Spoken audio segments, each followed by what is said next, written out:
Hi there, and welcome to this day in history for September 7th. September 7th is the 250th day of the year in the Gregorian calendar, 251st in leap years, with 115 days remaining to the end of the year. Today's word is unguent. Unguent is a noun that means a soft, greasy, or viscous substance used as an ointment or for lubrication. A healing salve.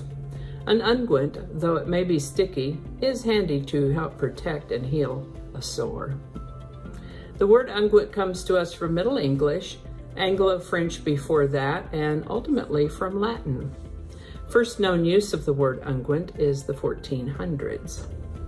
And with that, I'm going to tell you first about Titus Caesar Vespasianus. He was Vespasian's son. Titus Caesar Vespasianus was part of the Flavian dynasty of Roman emperors who ruled in the 1st century. At the point of today's story, he wasn't quite emperor just yet, but would become so in a few years later on upon the death of his father, Emperor Vespasian.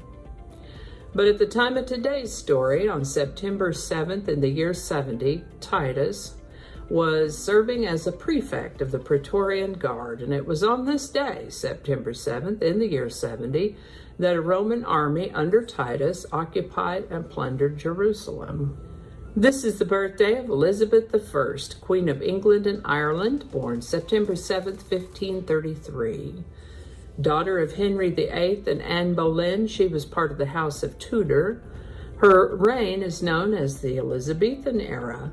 She served as queen from 1558, when she was not quite 25, until her death in 1604 at the age of 69. This is the birthday of American folk artist known as Grandma Moses, born September 7th, 1860. Her whole name was Anna Mary Robertson Moses. Seems like she always appreciated art. While working as a live-in housekeeper as a young woman, she admired the Currier and Ives prints hanging in her employer's home, and they were so kind as to provide her with some art supplies so that she could draw. Being a young woman, though, she had a busy life, got married, had a bunch of kids. The infant mortality rate was really high in those days, and only 5 of her 10 children survived past infancy.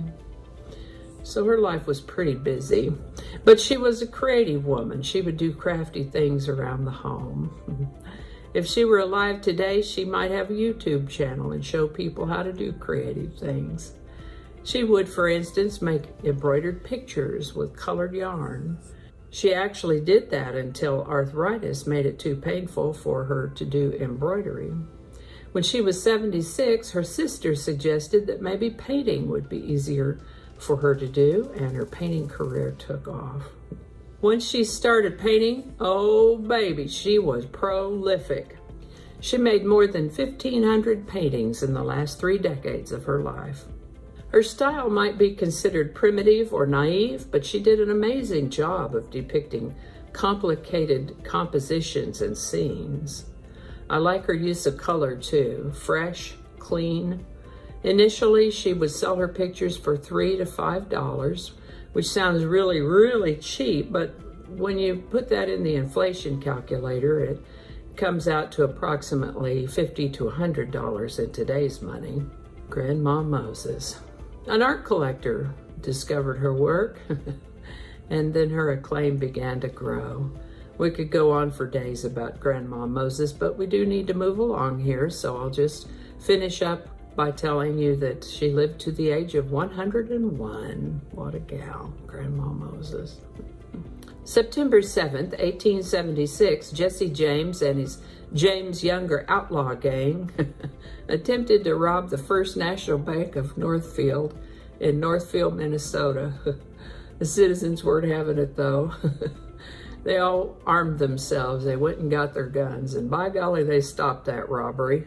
Sadly, not before the outlaws killed the teller and one of the local citizens there, but they defended their bank and their town and actually ended up killing a couple of the outlaws.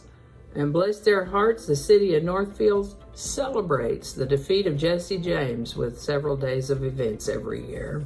I got to tell you, I admire their spirit.